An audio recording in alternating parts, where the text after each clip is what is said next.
안녕하세요. 오늘 우리가 함께 살펴볼 이야기는요, 하나님께서 수많은 사람 중에 단 한 사람, 바로 아브라함 할아버지를 선택해 부르신 아주 특별한 이야기예요. 할아버지가 사랑하는 손녀에게 들려주는 것처럼 마음을 열고 한번 귀 기울여 들어보세요. 조이야, 지난 시간에 바벨탑이 무너지고 사람들이 온 땅에 흩어진 이야기 기억나지? 오늘은 하나님이 그 수많은 사람 중에서 딱 한 사람을 콕 집어서 부르신 이야기를 해줄게. 그 사람은 바로 75살 할아버지 아브라함이란다. 하나님은 아브라함에게 아주 어려운 부탁을 하셨어. 너는 너의 고향과 친척과 아버지의 집을 떠나 내가 너에게 보여줄 땅으로 가거라 하고 말이야. 그때는 지금처럼 이사가 쉬운 게 아니었어. 가족과 친구, 내가 살던 익숙한 동네를 떠나는 건 목숨을 걸고 아주 먼 곳으로 모험을 떠나는 거나 마찬가지였지.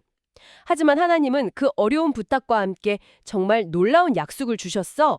너는 복이 될 것이다. 너를 통해 세상 모든 민족이 복을 받게 할 것이다. 라고 말이야.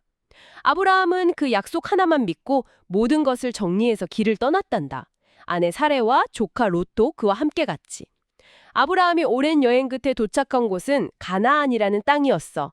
그는 그곳에서 가장 먼저 한 일이 있었는데 바로 돌을 정성껏 쌓아 제단을 만들고 하나님께 예배를 드린 거였어. 하나님이 이 땅을 주시겠다고 하신 약속을 믿고 여기는 이제 하나님의 땅입니다 하고 깃발을 꽂은 셈이지. 그런데 도착하자마자 큰 문제가 생겼어. 그 땅에 먹을 것이 하나도 없는 심한 흉년이 든 거야. 배가 너무 고팠던 아브라함은 그만 하나님의 약속을 잠시 잊고 하나님께 여쭤보지도 않은 채 짐을 싸서 먹을 것이 풍부한 이집트로 내려갔단다. 그런데 이집트에 거의 다다르자 아브라함은 덜컥 겁이 났어.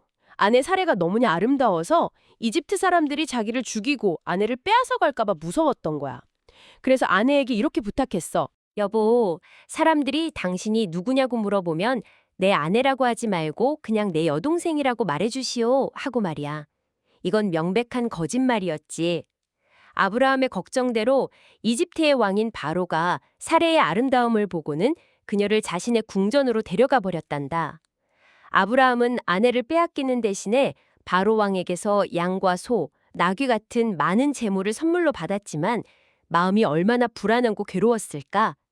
바로 그때 하나님께서 직접 나서셨어. 하나님은 아브라함과 맺은 약속, 즉 아브라함의 가족을 통해 큰 민족을 이루시겠다는 그 약속을 지키시기 위해 바로의 온 집안에 무서운 전염병을 내리셨지. 깜짝 놀란 바로는 이게 무슨 일인가 알아보다가 사레가 아브라함의 아내라는 사실을 알게 되었어. 그는 아브라함을 불러서 어찌하여 나에게 거짓말을 했느냐고 크게 야단을 치고는 사레를 안전하게 돌려보냈단다. 아브라함은 정말 큰 실수를 했지만 하나님은 그런 아브라함을 버리지 않으시고 끝까지 지켜주셨어. 아, 방금 들려드린 아브라함의 이야기 어떠셨어요? 저는 그 믿음이라는 위대한 여정의 첫걸음이 바로 떠남에서 시작된다는 점이 참 인상 깊게 다가오더라고요. 그렇죠. 그것도 그냥 떠나는 게 아니잖아요. 내가 가장 편안하고 안전하다고 느끼는 곳, 내 모든 것이 있는 그곳을 떠나는 거니까요. 맞아요. 나이가 75살이었잖아요. 네. 평생을 한 곳에서 살면서 모든 기반을 닦아놓은 할아버지가 모든 걸 버리고 낯선 곳으로 간다는 건 정말 보통 용기가 아니면 불가능한 일이죠. 정말요. 믿음이란 게 바로 그런 것 같아요. 내 생각, 내 계획이라는 그 안전한 자리를 박차고 일어나서 하나님이 가르치시는 새로운 곳으로 발걸음을 옮기는 용기. 아, 그러네요.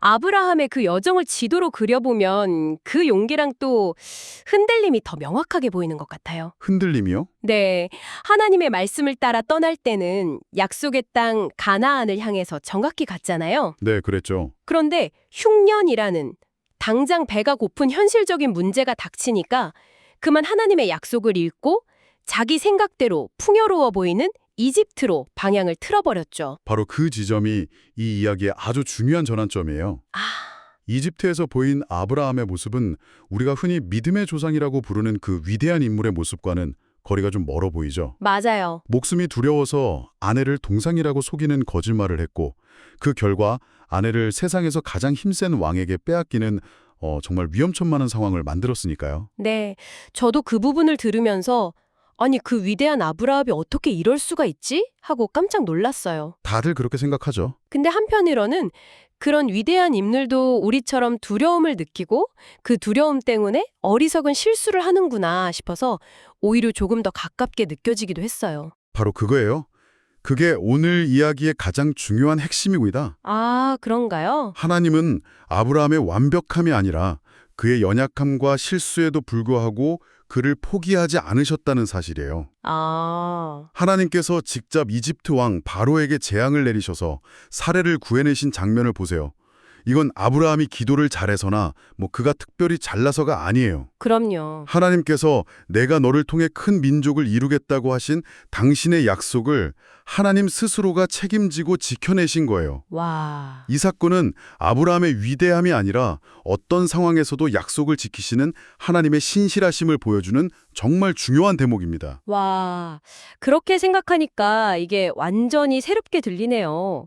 이 사건의 주인공은 실수를 연발하는 아브라함이 아니라 그 실수를 전부 수습하시면서까지 약속을 지키시는 하나님이셨군요. 바로 그렇죠. 그럼 하나님이 아브라함에게 너는 복이 될 것이다 라고 하신 말씀은 구체적으로 어떤 뜻일까요? 그냥 좋은 집에 살고 부자가 되게 해주시겠다 이런 약속이었을까요? 물론 그런 물질적인 복도 포함될 수는 있겠지만 그건 아주 작은 부분에 불과해요. 아, 그래요? 이 약속의 진짜 의미는 복의 근원이 되게 해주시겠다는 거예요. 복의 근원이요? 네. 혹시 수도꼭지 본 적 있나요? 수도꼭지를 틀면 깨끗한 물이 콸콸 쏟아져 나와서 우리를 시원하게 해주잖아요. 네네. 하나님은 아브라함에게 바로 그 복의 수도꼭지가 되게 해주시겠다고 약속하신 거예요. 복이 흘러나오는 수도꼭지요? 와, 그 비유 정말 멋지네요. 그렇죠. 제가 복을 받아서 혼자 누리는 게 아니라 저라는 사람을 통해서 다른 사람들에게 하나님의 좋은 복이 흘러가게 만드는 그런 통로가 된다는 뜻이군요. 정확합니다. 아브라함, 너 때문에 네 주변 사람들이 행복해질 거야. 너를 만나는 사람마다 복을 받게 될 거야. 이것만큼 엄청난 축복이 또 있을까요? 와, 정말 그렇네요. 그리고 이 놀라운 약속은 아주 오랜 시간이 흐른 뒤에 아브라함의 자손으로 이 땅에 오신 예수님을 통해 온 세상을 위한 약속으로 완성이 된답니다. 아, 예수님 덕분에 세상 모든 사람들이 구원이라는 가장 크고 놀라운 복을 받을 수 있는 길이 열렸으니까요. 한 사람에게 하신 약속이 온 인류를 향한 사랑의 계획으로 이뤄진 거죠. 그렇군요. 다시 이야기 처음으로 좀 돌아가서요. 아브라함이 가나안 땅에 도착하자마자 돌을 쌓아서 제단을 만들었다고 했는데 이것도 그냥 기념으로 쌓은 돌탑은 아니었겠네요? 그럼요. 아주 용감하고 중요한 행동이었어요. 용감한 행동이요? 네. 당시 가나안 땅에는 이미 많은 사람들이 살고 있었는데 그 사람들은 하나님을 모르고 바알이나 아세라 같은 다른 신들을 섬기고 있었어요. 아, 그런 사람들 앞에서 보란 듯이 돌로 제단을 쌓고 여호와 하나님의 이름을 부릅니다. 하고 예배를 드린 건 여러분들이 섬기는 신이 아니라 이 땅의 진짜 주인은 바로 내가 믿는 여호와 하나님이십니다. 라고 깃발을 꽂고 선포한 것과 같은 믿음의 행동이었어요. 와, 그렇게 용기가 넘쳤던 아브라함도 당장 먹을 것이 없는 그 흉년이라는 현실의 벽 앞에서는 그 위대한 약속을 잠시 잊어버리고 네, 하나님께 묻는 대신에 거짓말이라는 쉬운 방법을 택했어요. 생각해보면 우리도 어려운 일이 생겼을 때 하나님을 믿고 기다리기보다는 내 머리로 잔꾀를 부리거나 쉬운 길을 찾으려고 할 때가 참 많은 것 같아요. 우리 모두의 모습이죠. 하지만 오늘 이야기를 통해 꼭 기억해야 할 사실이 있어요. 네? 바로 하나님은 우리의 실수나 연약함보다 아주 훨씬 크고 위대하신 분이라는 사실이에요. 아, 하나님은 아브라함의 거짓말을 꾸짖고 너는 자격이 없어 하고 버리신 게 아니라 오히려 그 실수를 바로잡아 주시고 다시 가나안으로 돌아갈 기회를 주셨어요. 맞아요. 이 모든 과정이 겁 많고 실수투성이었던 아브라함을 진짜 믿음의 사람으로 단단하게 만들어 가시는 하나님의 특별한 훈련 과정이었던 셈이죠. 아, 그렇군요. 하나님은 처음부터 모든 걸 잘하는 완벽한 슈퍼맨을 찾으신 게 아니었네요. 아니었죠. 우리처럼 겁도 많고 넘어지기도 하고 실수도 하는 평범한 사람을 부르셔서 그 사람의 인생 전체를 통해 하나님의 위대함을 보여주시고 결국에는 그 사람을 보석처럼 빛나는 믿음의 사람으로 키워가시는 분이군요. 바로 그거예요. 이 이야기를 듣고 있는 친구들도 마찬가지예요. 네. 새로운 학년으로 올라가거나 새로운 동네로 이사를 가거나 새로운 친구를 사귀어야 할 때 낯설고 두려운 마음이 들 수 있어요. 익숙한 곳을 떠나는 건 누구에게나 조금은 무서운 일이니까요. 그렇죠. 하지만 하나님이 괜찮아, 내가 함께 할게, 가보자 하고 말씀하시면 아브라함처럼 용기를 내보세요. 하나님이 여러분을 걸어다니는 복덩이로 만들어 주실 거예요. 맞아요. 여러분과 친구가 되는 친구는 여러분 때문에 웃을 일이 더 많아지고 더 행복해질 거예요.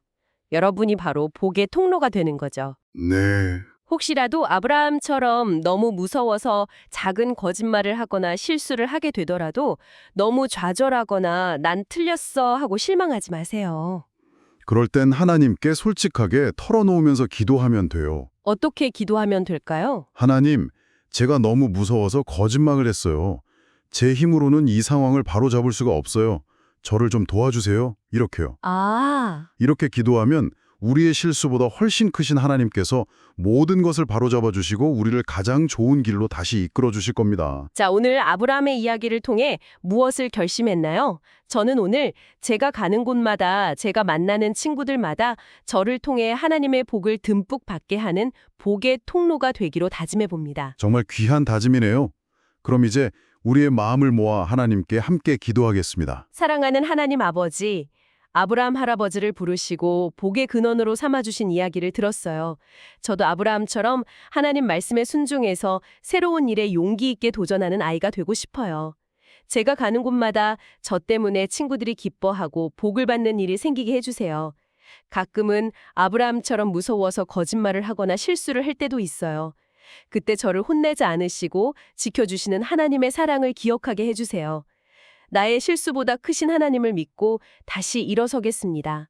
우리를 복되게 하시는 예수님의 이름으로 기도합니다. 아멘. 이집트에서 쫓겨나도 다시 가나안으로 돌아온 아브라함은 어떻게 되었을까요? 그리고 그와 함께 고향을 떠났던 조카 롯과는 계속해서 행복하게 잘 지냈을까요? 다음 시간에는 아브라함과 롯이 서로 헤어질 수밖에 없었던 그 안타까운 사연을 들려드릴게요.